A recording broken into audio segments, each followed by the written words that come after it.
Hi, my name is Koku with blackfilm.com, and I am here with Jillian Reeves. She is an actress, writer, producer, director, entrepreneur, and travel enthusiast.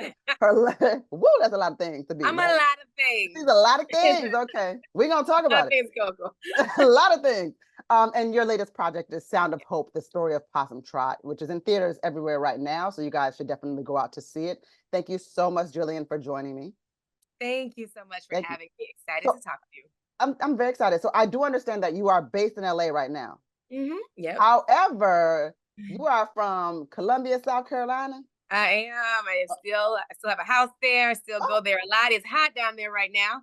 oh yeah, So I'm very happy to be in LA. girl, it's hot in New York right now, and the Oh humidity yeah. is like nothing other. So yeah, we're all dealing with that on this Right. side of the world, right?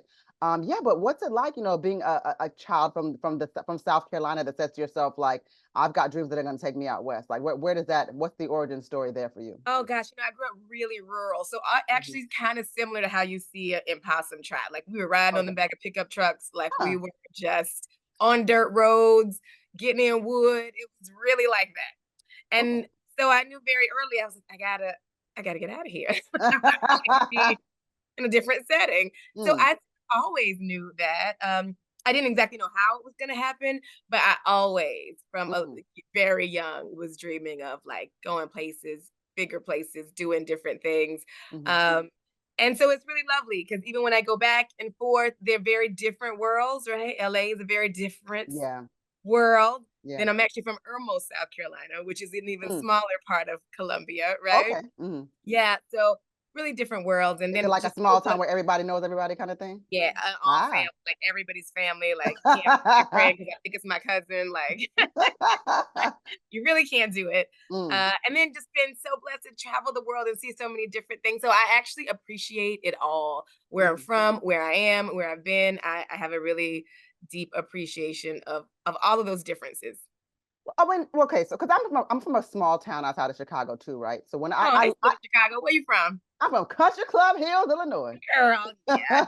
188th and Pulaski. but I was on I was on 71st and Kedzie for a while. you was on the south side. You was a little bit in 33rd the King trenches. Drive, 71st to the Okay. East End. Let I me was let me all in this. let me tell you guys something. That is not for the weak. She was outside, okay? I was doing real stuff. Oh, exactly. But no, it's just interesting. I mean, and I just say that to relate to your point is that you come from a place like, and I can relate to it in some ways where it's like it's a smaller town, everybody knows everybody, right? And it's like you still go back home, you still have your friends. It's gonna be somebody that you knew since you were like 6 years old, like all, Mhm. all of that. I can relate to that. But there's always something within the person, right? That it's like I still like. So when you felt like the town was bigger than you, whenever you come back home, are there people that sort of reject that in you though? That's a thing too sometimes. Oh, I am an alien when I go home. I don't think they know what to do with me. I think they all kind of look at me like, this girl, what's happening right now? Hmm. Because Hmm. I'm big, right? Instead of loud. And there's still a little bit of hierarchy there, a little bit of Yeah. misogyny there, you know what I mean? So I come in like a freight train and everybody, I don't know that they know how to take me. I think Yeah. I'm like an anomaly, like what's happening right now. And then I come in like a comment and then I'm out. So I kind of love it. Yeah. No, no, no. I see that. But so, being from South Carolina, one of the things you also do, amongst many things that you do, is that you're also an acting coach. And I Yeah. saw one of your concentrations just sort of like accent reduction. And so Hmm. when you first like came out of South Carolina, people were like, "Girl, where are you from?" Like, was it very strong at that time? Oh, yeah. Well, I went to college in South Carolina. I had it so the first thing you have to do is learn to hear your accent. I had no idea. I Ooh. used to say, "Do I have an accent? I don't think I have an accent." Right, right. They said I have an accent, right? So I really had no idea.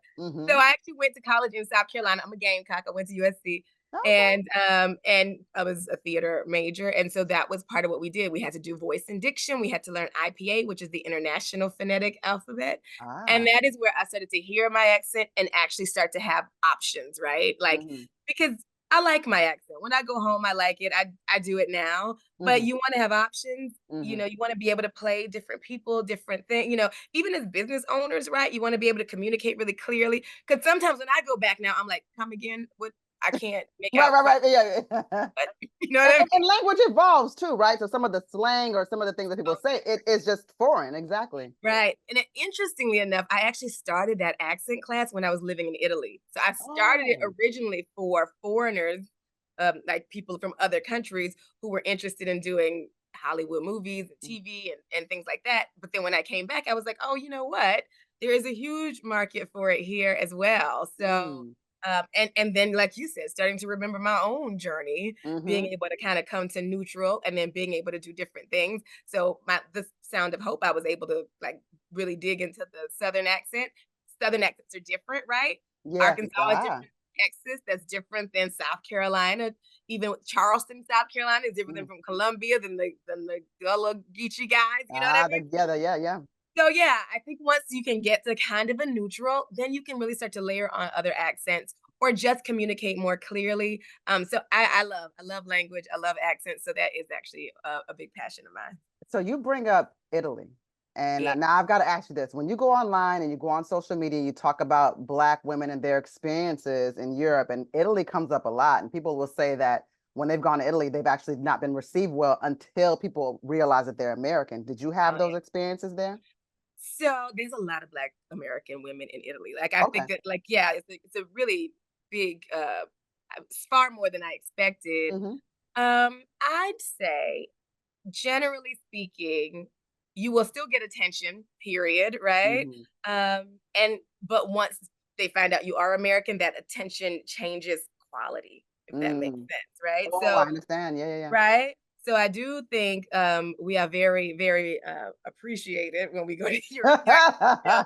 whether we're standing out, whether it's just differences, like, Yeah. you are definitely, desirable, but Hmm. yeah, you're right, there is a difference in when they find out you're American, because they do just love Americans, number 1, like, Yeah. "America, California, Santa Monica," like, they just, like their eyes are big, like, Hmm. Italy's actually a really small country, so they just Hmm. love American stuff, so but there also is that class issue that I would absolutely say is right. Yeah. And so, travel is a really big part of your life. So what is it about? Like, where's the first place that you went when you decided to use your passport? Probably that's so long ago. Where did I She's go? like, girl, I've been stepping this thing for a while, I child. know, I know. I don't know where I went. Well, because I was in California, so I don't even think you needed a passport to go to Mexico. So we used to go to Mexico because Oh, you right. could just That's right. roll up Back into in the day, Mexico you could back just in the day. that's You right. could just Yeah. use your ID and just That's roll right. into No, Mexico. that's true. Cause and Canada was like that too. Yeah, yeah. So Yeah, yeah. I think the first place I probably went was Italy. Okay. Yeah, there was actually this girl here.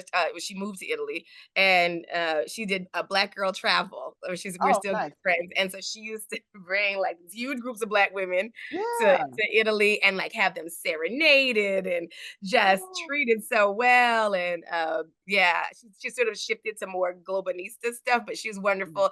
It was a really interesting time and so much fun to Mm-hmm. run all through Italy with this Well, how long huge did you guys live amazing there? women.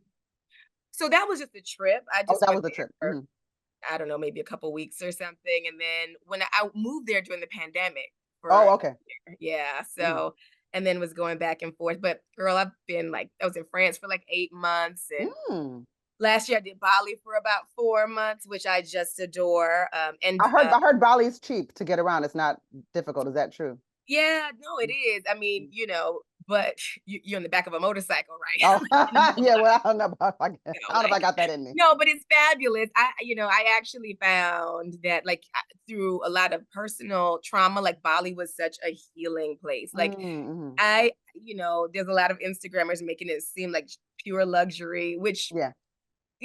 coming from here, you got to change your focus on what that looks like. Okay. But it is the most special place. And so Oh. I'm a big proponent of visiting there, especially to kind of find yourself, to kind of restore. So Mhm. that's one thing that I'm sort of like ruminating on doing some healing journeys to Bali because it was really influential for me after I lost my mom last year. Oh, I'm so Oh sorry. yeah, and coming out of a crazy toxic relationship right Mhm. before. Haven't we Bali was all? amazing. It was a place that I just got so filled and so centered and so revitalized. And I was like, you know what? Everybody should come here and Mm. experience this. Mhm. So that's actually something I have in the works. Oh, as far as trying to like a travel, Yeah, like taking what you. small healing journeys. I call them That's healing journeys no, because that's wonderful. they were transformational for me. Oh So wow. it's a wonderful place if you know where to go. Like, you can do a lot of stuff in Bali if you want to party.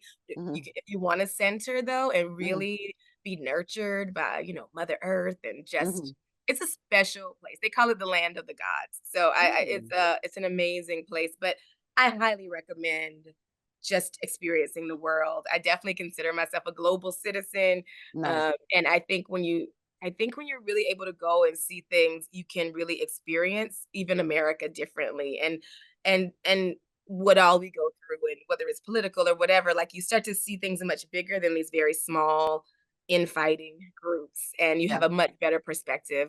So I highly recommend it.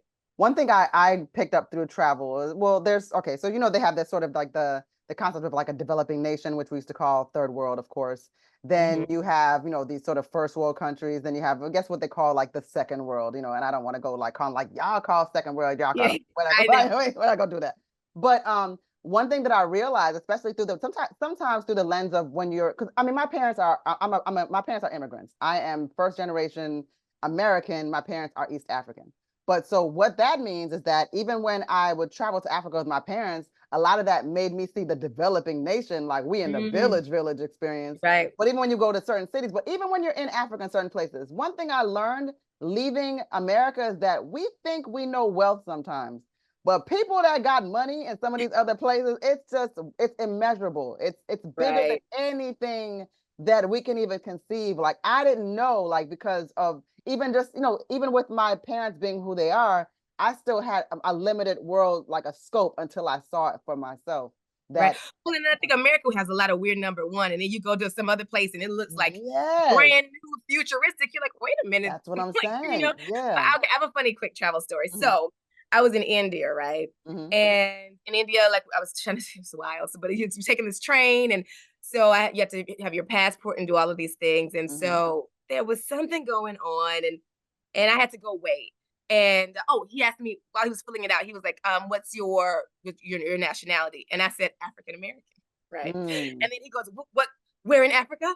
And I was like, "What?" Oh, He's like, "What country in Africa?" I was like, "No, no, no, no, no. So then I'm trying to explain so this it's like, yes, like no. American concept of African American, and then he was so done. And he goes, "What country are you from?" And I was like, "America. I'm American." It was the first time I'd ever said that in my whole life. Right. And it was such a wild thing. And I was like, how, like, and then he wrote down American. And then that's sort of when I really started to break this construct in my head of like how they categorize us here, right? But Hmm. abroad, I am American. There Yeah. is no such thing as African American abroad. Right. And then so later, because I was waiting on this in this very crowded place for this train, Hmm. and I heard them over the walkie. They're like, "We have an American girl here," and I was like, "Oh my god, thank God, it's an American girl." So I'm like looking I'm You are picturing the Taylor American Swift, some girl. blonde, and like I was like, "Me? It's me. I'm the American girl." That is Like I was the hilarious. American girl everywhere I went. I was the American girl, and I would just love for Black Americans to experience that. Like Yes. so, because they're so like this take our country back, this othering of like, Yeah. oh, this isn't really yours Yeah. is only in America, right? When you are abroad, you are American. That's right. And I just think that would change so much. That Hmm. would change so much if you kind of understood like you're not this part of America. You're not a Asian American or African American or Mexican American. Like if you really could understand, like I'm American, I Yeah, think yeah, that it's very different in the United States because we tend, and I have this conversation all the time. I'm just always this is the lane for me, right? This is my lane. I open that door and Mhm. I'm just here online for hours talking about race, ethnicity, social Right. constructs, whatever. Yeah, and like that that occupies my mind.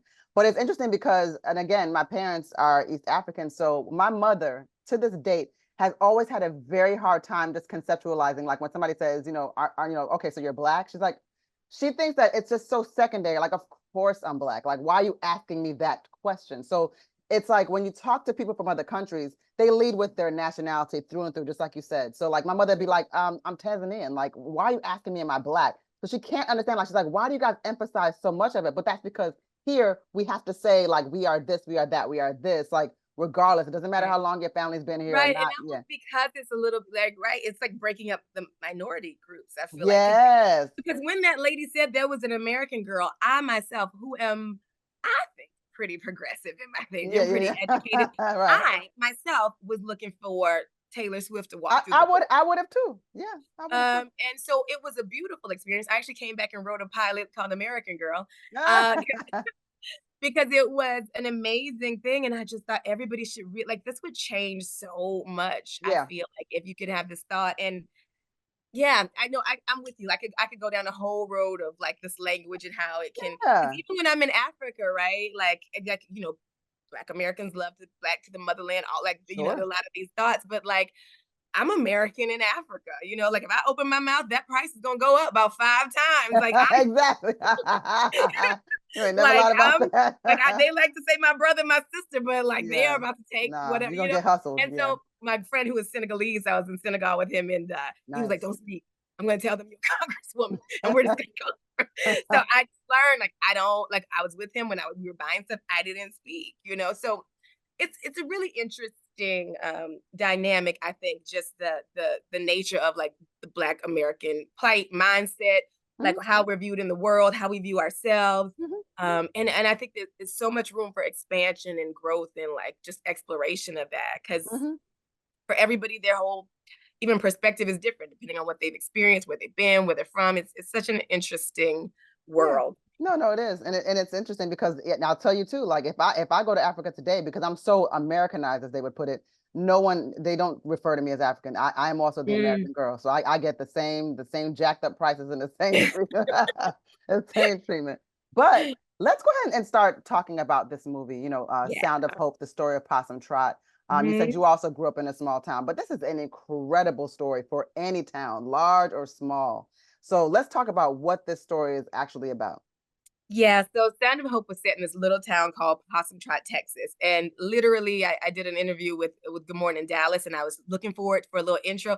I can't even find it on the map Oh, still right now wow. in Yeah, yeah, 2020. yeah.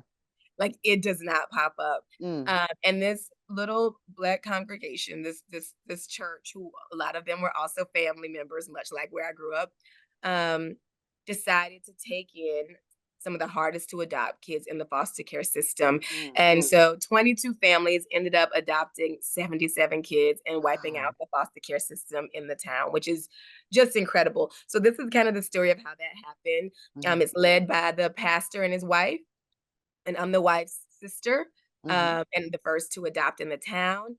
And the story just kind of goes from, our mother passed away, mm.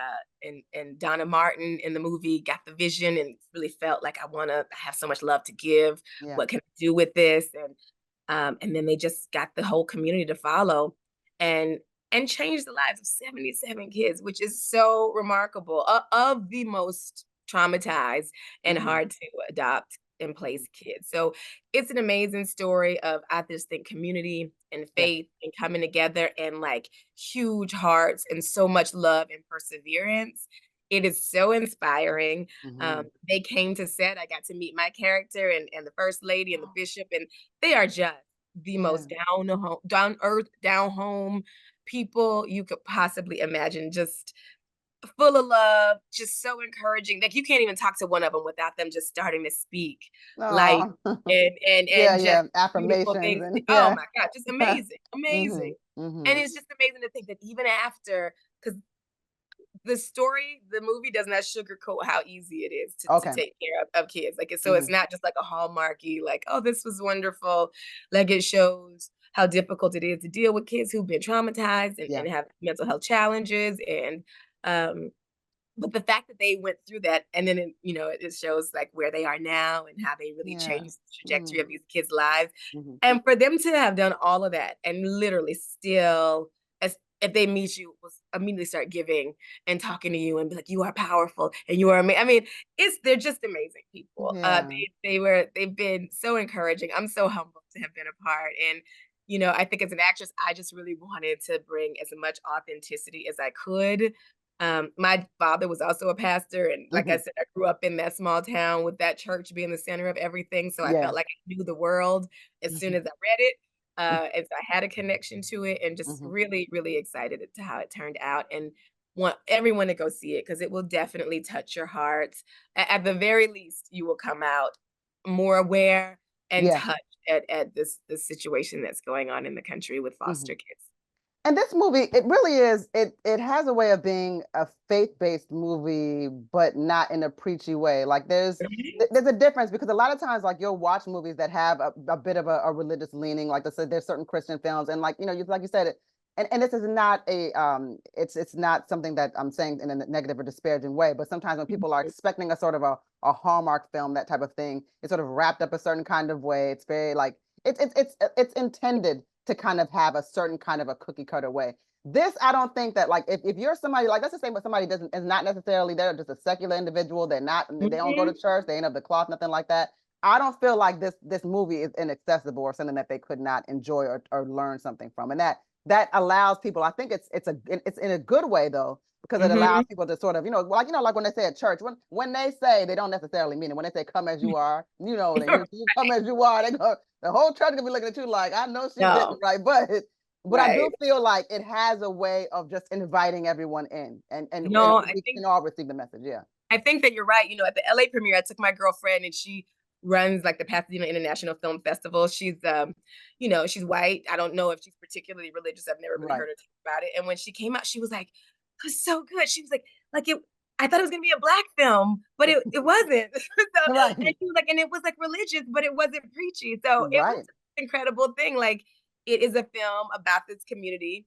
They are black, but it's not like I don't even know how we would define it, but it is not coming across like for this I think audience, it's right? really about And what we it's were talking about it's about earlier. religion, like they are religious people, but it's not some film that is No. preaching to you about being religious. It's just the story of their lives and Hmm. how they came together and what their lives are like. So it's really just a bird's eye view of what this true story was, which makes it universal, which I just love. Hmm. Hmm.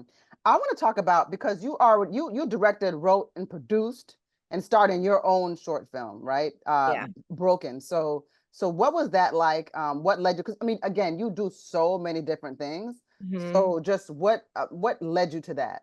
Right. So, some years ago, my own family got hit with some mental health crises, and that was Hmm. the intro to my world, my this world of mental health, which I don't think I'd ever thought that much about, honestly. Hmm.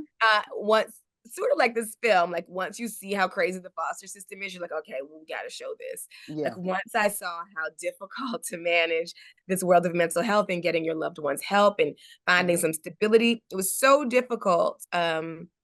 I really just felt led to like people need to understand like this world is a mess, really Hmm. broken. That's Yeah. hence the name. Like the system is broken, and I think a lot of films are about.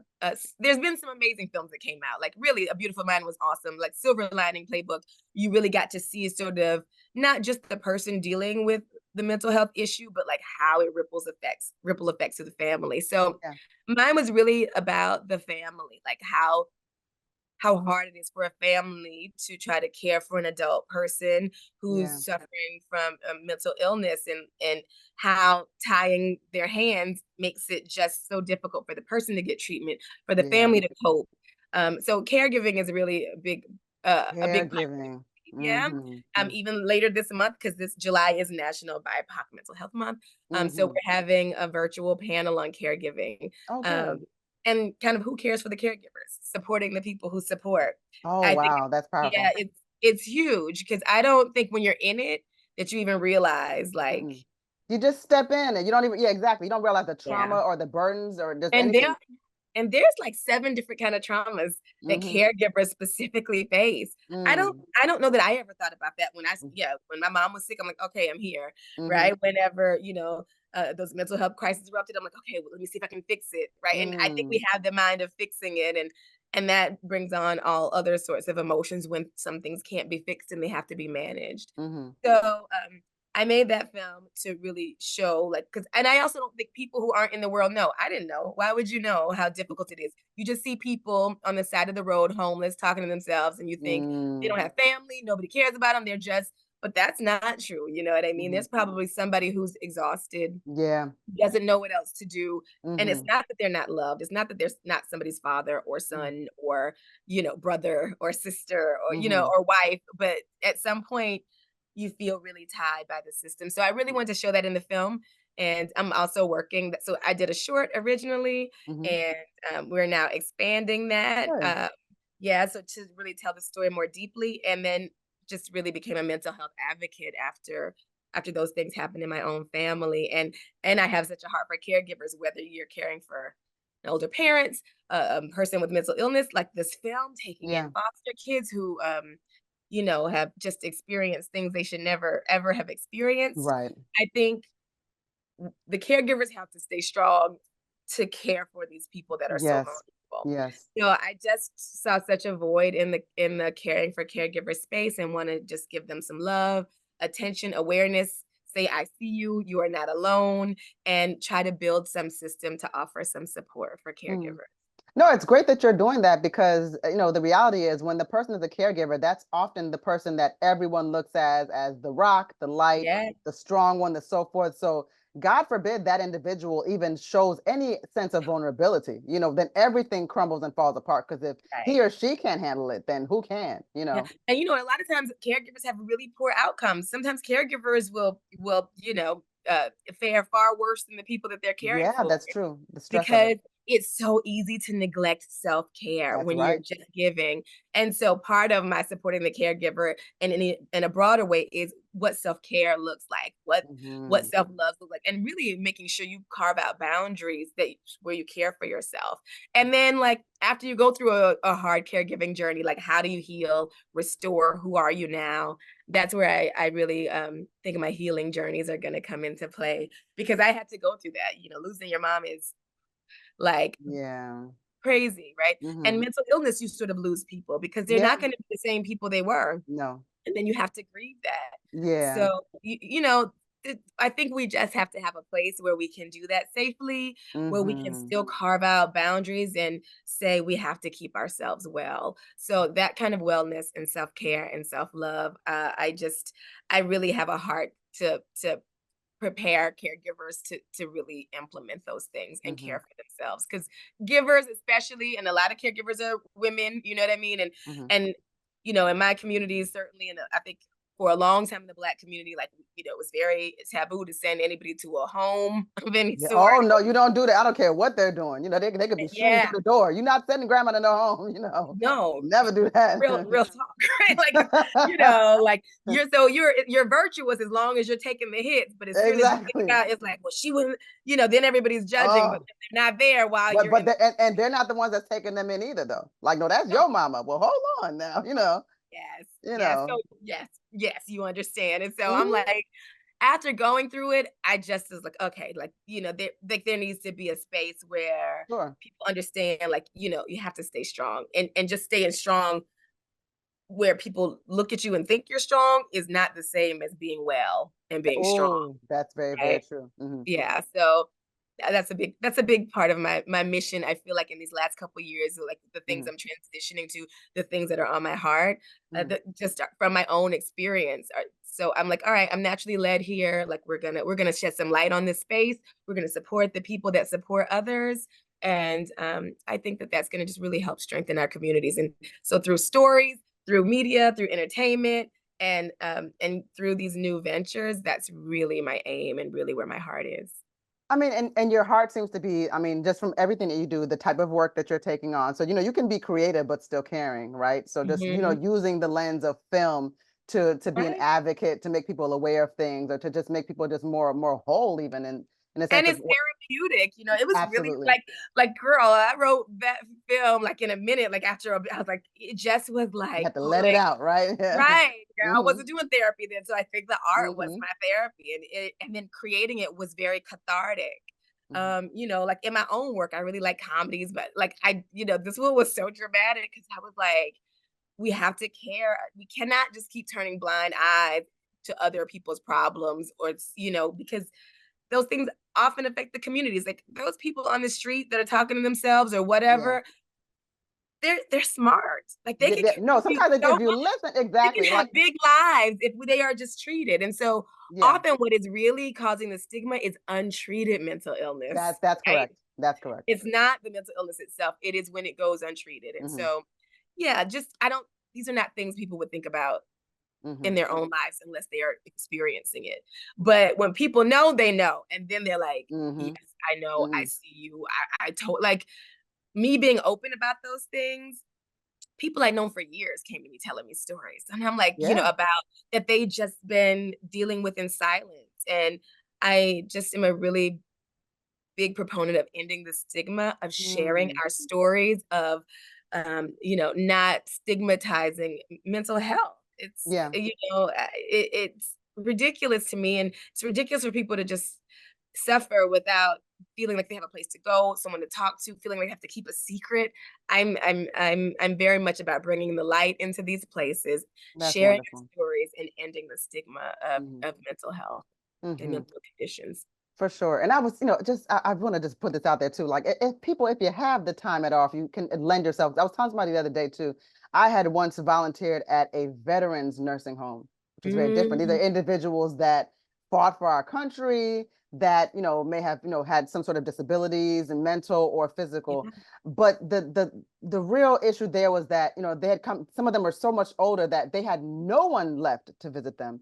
And when I mm, tell you, just simply coming and saying hello and just playing cards or letting them talk about anything, watching a TV show, even just saying nothing at all, just like yeah, people need people, and absolutely. it makes an incredible difference. And people just want to be seen. So just like you said, like if I see somebody that may be in a tent or on the side of the road, or maybe they're talking to themselves, whatever, if they talk to me, that doesn't mean I'm just like, I'm not like that. Like, Yeah, or even like just having the compassion to like right. just start planting the seed of compassion, right? That's right. Planting the seed because even in the foster care system, so the reason the film is so important too is Mm, that's ground zero for a lot of things that you see: yeah. homelessness, human trafficking, mental That's health. right. That's Like right. those kids who haven't been supported, who don't have a foundation, who aged out of the system That's right. without going into a loving home, have really poor outcomes. So like yeah, all of these things are connected, Yeah. and I think really developing I think really what I wanted to show through the short is because you see the girl going from a beautiful little girl to a young woman with promise to then coming down with this illness. Yeah. So showing that these are people with people who love them and potential, and they're not just throwaways. So like Yeah.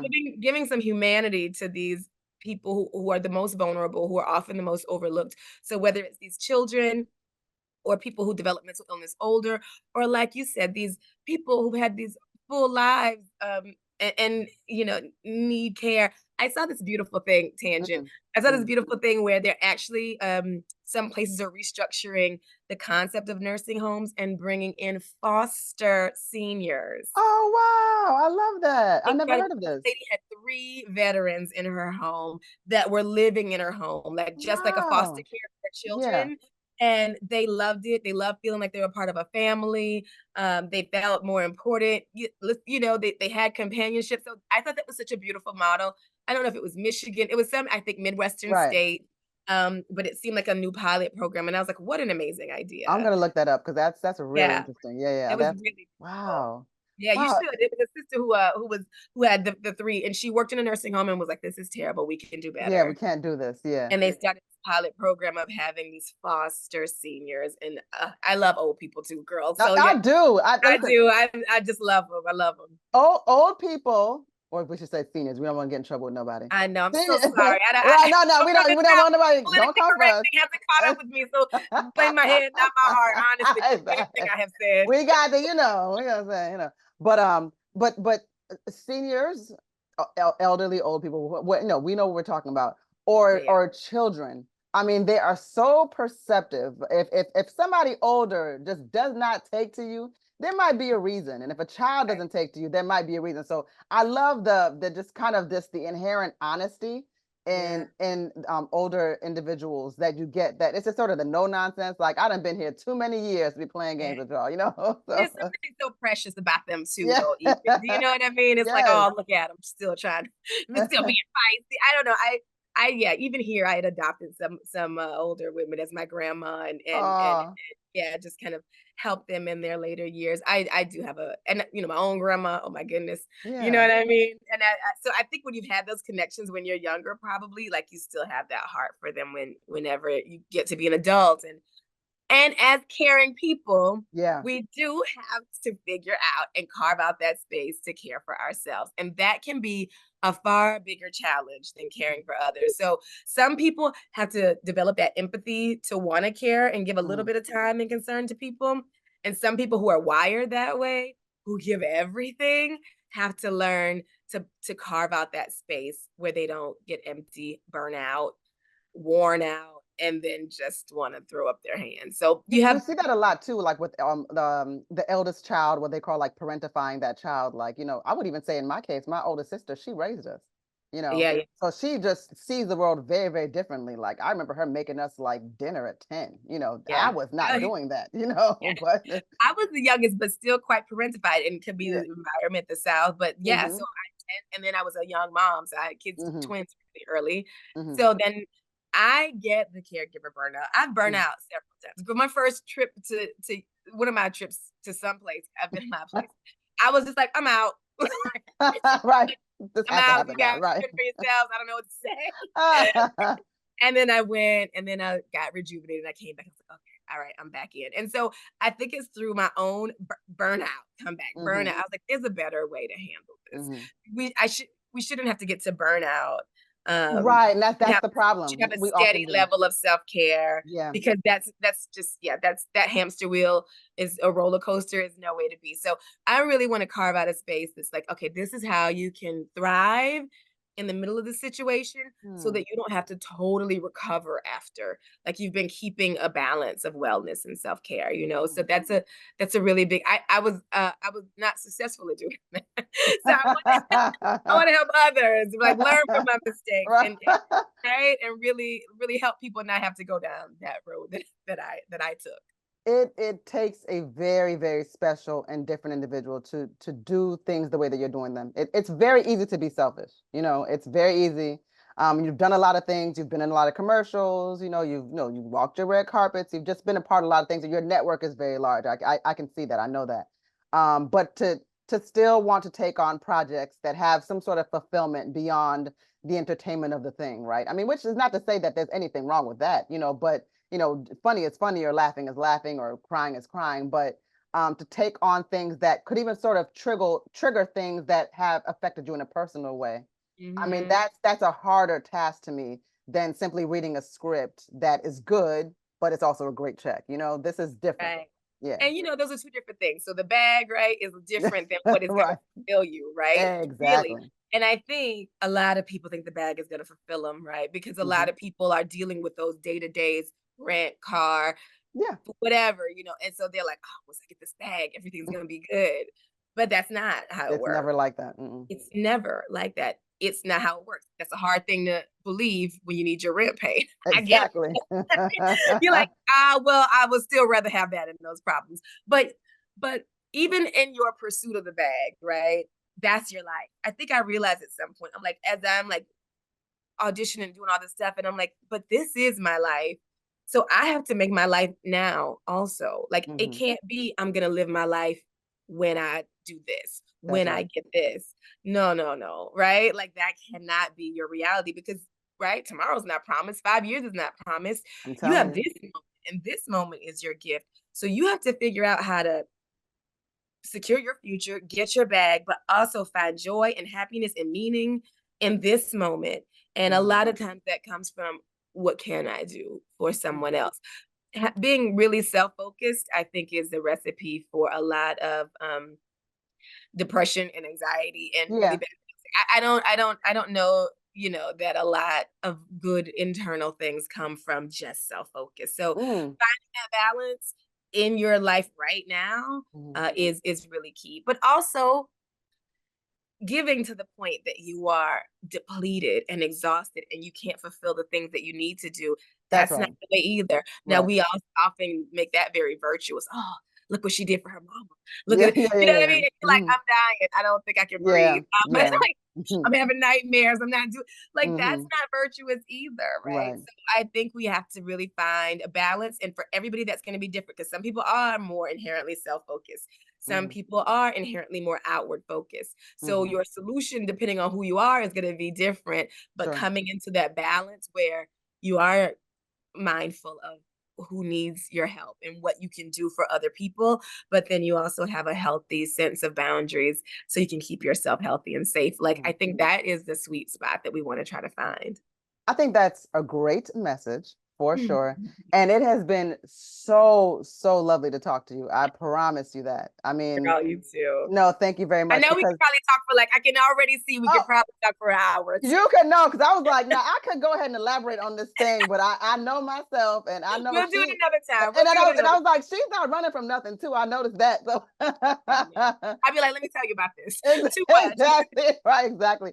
But no, I mean, I know truly, I think that, it's just so important to get these messages out there. And I think that the work that you do, again, combining that creativity with purpose and just Yeah. allowing people, just even having that ability to show people a part of yourself. You're not guarded in that way. Just like you said, you have friends that were going through it, like, girl, like, I'm so glad you talked about this because I never had a chance to talk about my Yeah. story. I mean, that's so incredibly important because some people have no one, It right? was So shocking to me, though. It was yeah, shocking to me. I was like and I think it started to make me angry. I was like, yeah, "What? like what? All of Exactly. these people are just holding the thing and dealing with Yes. it." I was like, "Why is this like this? This cannot continue like this. But This is we also outrageous."